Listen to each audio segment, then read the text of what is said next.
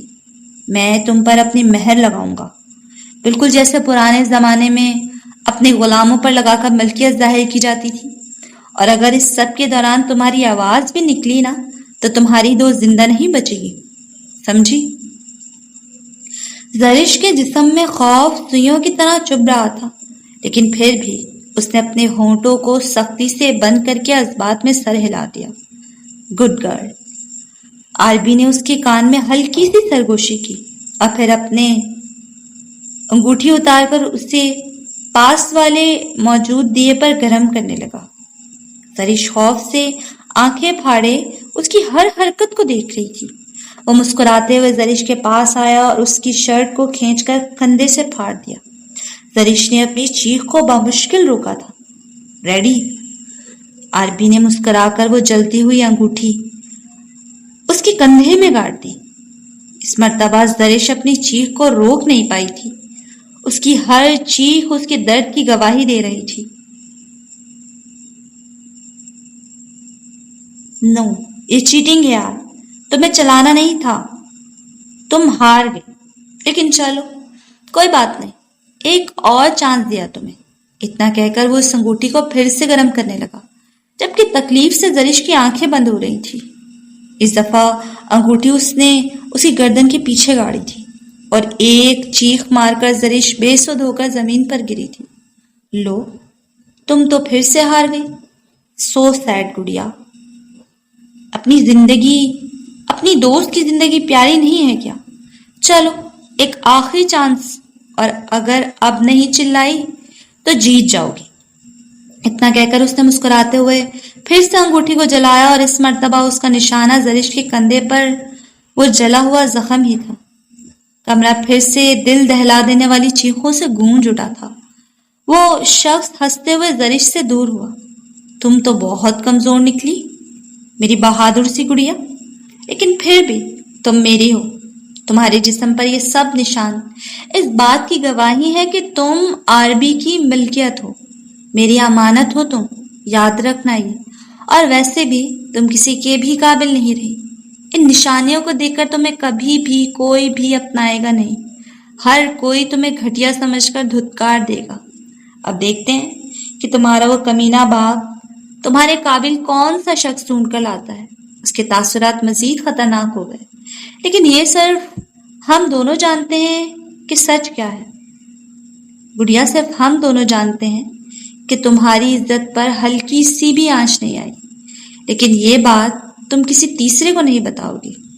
تم کسی کو بھی کچھ نہیں بتاؤ گی، ورنہ یہ سچ جاننے والا ہر شخص اس دنیا سے اٹھ جائے گا، سمجھی؟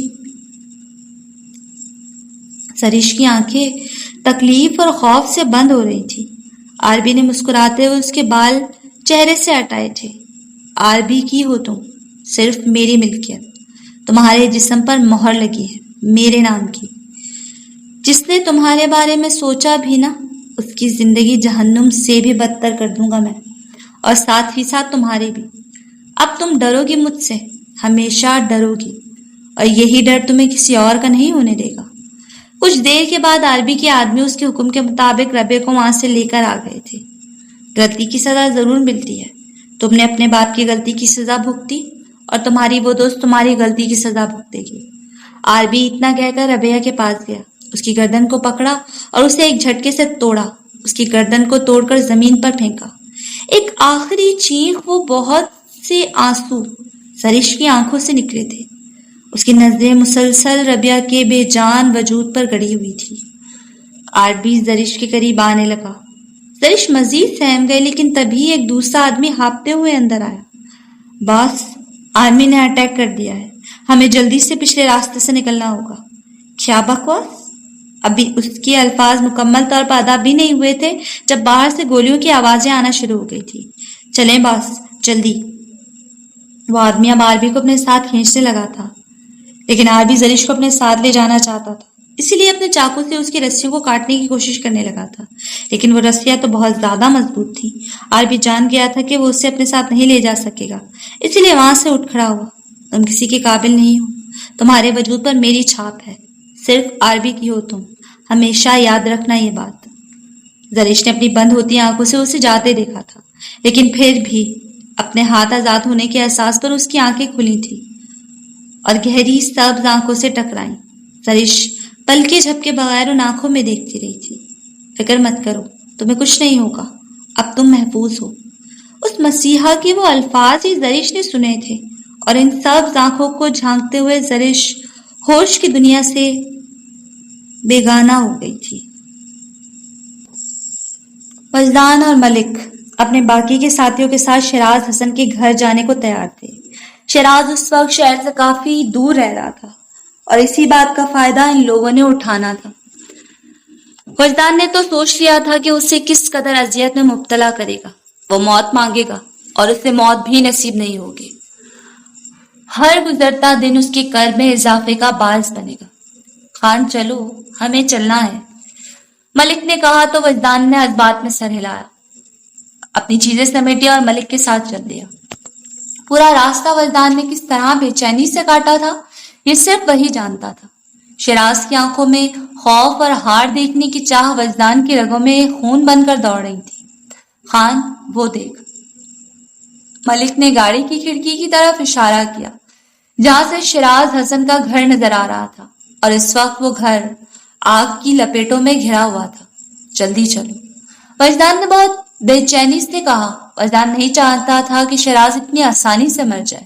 نہیں، اس کی موت اتنی آسانی سے کیسے ہو سکتی تھی؟ لوگوں کی ہنسی کھیلتی زندگی کو اجاڑنے والا خود اتنی آسانی سے کیسے مر سکتا تھا؟ نہیں، بالکل بھی نہیں۔ خان، رک۔ گاڑی کے رکتے ہی وجدان بہت زیادہ بے چینی سے اس جلتے گھر کی طرف بڑھا تو ملک نے لپک کر وجدان کو تھاما۔ چھوڑو مجھے، وہ نہیں مر سکتا ملک، وہ اتنی آسانی سے نہیں مر سکتا۔ وجدان نے خود کو چھڑانے کی کوشش کرتے ہوئے بے چینی سے کہا، نہیں خان، آگ بہت سخت ہے، تو اس میں جائے گا تو جل جائے گا۔ ملک نے وجدان کو سمجھانے کی کوشش کی، لیکن پرواہ کسے تھی؟ وجدان کی نظروں میں صرف ایک گھر نہیں جل رہا تھا، اس گھر کے ساتھ وجدان کے جینے کی وجہ، اس کا مقصد، سب کچھ جل رہا تھا۔ نہیں ملک، وہ نہیں مر سکتا، وہ اتنی آسانی سے نہیں مر سکتا، وجدان نے چلا کر کہا اور ملک کی گرفت سے نکل کر زمین پر بیٹھتا چلا گیا۔ اتنی آگ میں کوئی بھی زندہ نہیں بچ سکتا میرے یار، ملک نے اس کے کندھے کو تھام کر کہا، لیکن وجدان تو ان مردہ سبز آنکھوں سے اپنی زندگی کے مقصد کو اپنے سامنے جلتے ہوئے دیکھ رہا تھا۔ تبھی پولیس اور فائر بریگیڈ کے سائرن کی آواز آئی تو ملک نے بے چینی سے وجدان کو ہلایا۔ خان چل، پولیس آ رہی ہے، اس کا الزام ہم پر لگ جائے گا۔ ملک کے لہجے سے بے چینی جھلک رہی تھی، لیکن وجدان ابھی بھی بت بنا بس اس آگ کو گھور رہا تھا۔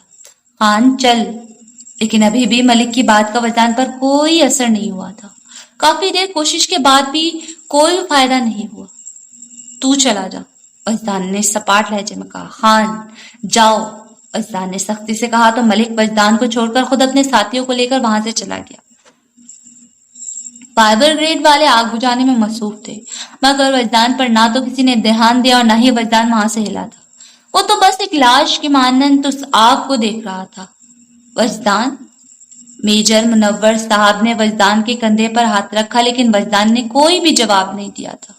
تبھی ریسکیو والوں نے 2 لاشیں نکال کر باہر رکھی تھی، جن میں سے ایک لاش تو کسی عورت کی تھی جو اتنی بری طرح سے جل چکی تھی کہ اسے پہچاننا ممکن ہی تھا، جبکہ دوسری لاش شیراز حسن کی ہی تھی، کیونکہ اس کا پورا جسم جل گیا تھا، لیکن چہرہ ابھی بھی پہچاننے کے قابل تھا۔ وجدان بیٹا، میجر منور صاحب نے ایک اور کوشش کی، لیکن وجدان بہت دیر تک شیراز کی لاش کو دیکھتا رہا تھا۔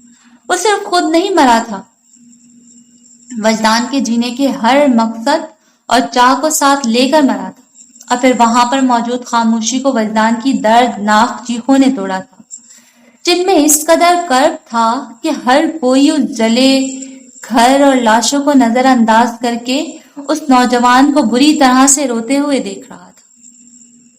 وجدان نے بہت سی مشکلات کا سامنا کیا تھا، لیکن پھر بھی وجدان کے پاس ایک مقصد تو تھا، اور جب کوئی امید، کوئی مقصد ہی باقی نہ رہے تو زندگی بیکار ہو جاتی ہے۔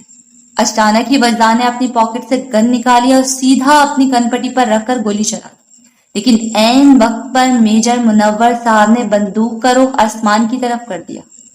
پاگل ہو گئے ہو وجدان، کیا کر رہے ہو تم؟ میجر منور صاحب نے وجدان کے ہاتھ سے بندوق چھین کر پھینک دی اور وجدان کو کندھوں سے تھام کر اپنے مقابل کھڑا کیا۔ حرام کی موت مرنا چاہتے ہو؟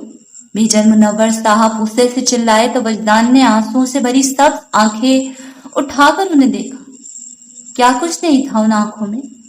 کرب، تکلیف، شدت۔ کوئی فرق نہیں پڑتا مجھے، میں مرنا چاہتا ہوں، بس مرنا چاہتا ہوں۔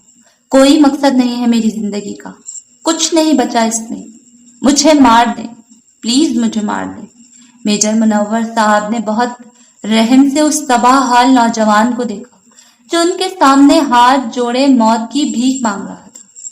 ایسا نہیں ہے وجدان، میرے بچے، زندگی میں کیسے کوئی مقصد نہیں ہو سکتا؟ کیوں کر زندگی میں اتنی مایوسی ہو سکتی ہے؟ زندگی تو خود ایک مقصد ہے بیٹا۔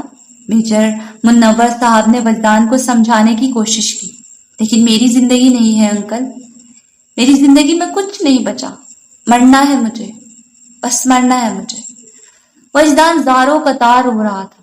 ٹھیک ہے، مر جانا، ایسے نہیں، لیکن خودکشی کر کے سب سے گھٹیا اور حرام کی موت مت مرو وجدان، بلکہ اپنی زندگی کو اللہ کی راہ میں لگا دو، زندگی کو اس کے بندوں کی حفاظت کے لیے استعمال کرو، اور ایسا کرتے مر بھی جاؤ گے نا تو کم از کم حلال کی ایک شہید کی موت کے ساتھ روز قیامت اپنے والدین کے سامنے سرخرو تو ہوگے۔ کیا کہو گے الفاظ دورانی کو، اپنے اس عظیم باپ کو، کہ میں حرام کی موت مر کر اپنے مقدر میں جہنم لایا ہوں؟ وجدان نے حیرت سے میجر صاحب کو دیکھا۔ ہاں، ہم جانتے ہیں کہ تم کس کے بیٹے ہو۔ تمہیں کیا لگا تھا کہ تم نہیں بتاؤ گے تو ہمیں پتہ نہیں چلے گا؟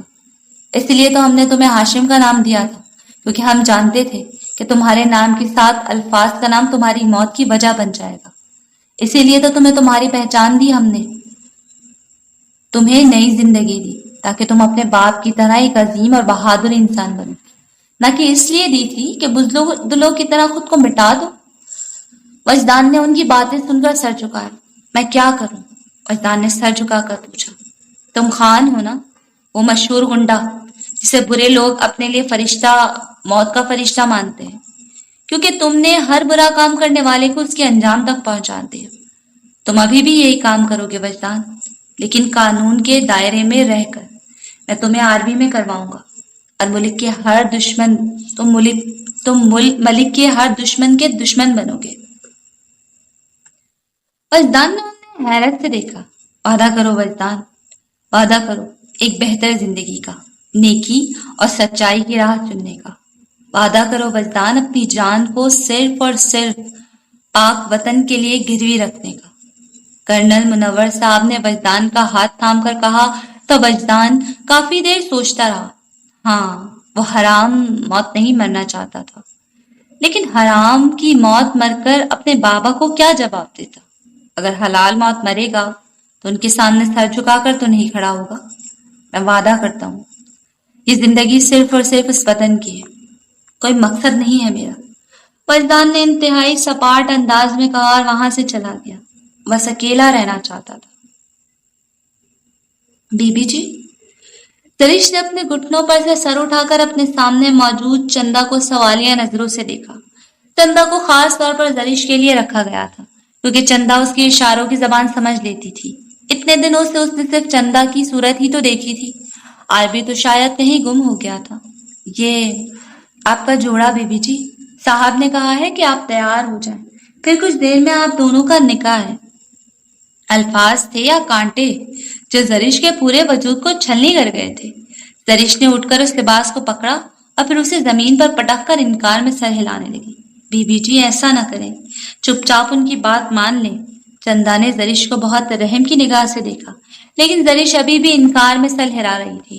میں نہیں کر سکتی یہ نکاح، اس کے ساتھ تو کیا میں کسی کے ساتھ بھی نکاح نہیں کر سکتی۔ زریش کے ہاتھ بہت تیزی سے ہلے تھے۔ ایک پل کے لیے تو چندا کے لیے بھی سمجھنا مشکل ہو گیا تھا۔ کیوں نہیں کر سکتی؟ نہ جانے کیوں اس کے اس سوال پر زریش کے لبوں پر مسکان آئی تھی۔ کیونکہ میرا نکاح ہو چکا ہے، کسی کی بیوی ہوں میں، اور نکاح پر نکاح نہیں ہوتا۔ چندا اب سہم کر زریش کو دیکھ رہی تھی۔ ایسا نہ کہیں بی بی جی، خوف سے چندا کی آواز کانپ گئی۔ کیا کہہ رہی ہے یہ؟ آربی کی گرجدار آواز پر وہ دونوں لڑکیاں کانپ گئیں۔ کچھ نہیں صاحب، چندا نے اپنا سر جھکا لیا تھا۔ سیدھی طرح سے جواب دو میرے سوال کا۔ آربی کی آواز کمرے کے در و دیوار ہلا گئی۔ سرش گھبرا کر ایک کونے میں کھڑی تھی۔ صاحب جی وہ کہہ رہی ہیں کہ ان کا نکاح ہو چکا ہے کسی کے ساتھ۔ ایک انتہائی زوردار تھپڑ آربی نے اس کے منہ پر مارا تھا، جس کی شدت اتنی زیادہ تھی کہ چندا زمین پر بہت بری طرح سے گری تھی۔ دفع ہو جاؤ یہاں سے۔ چندا جلدی سے وہاں سے چلی گئی۔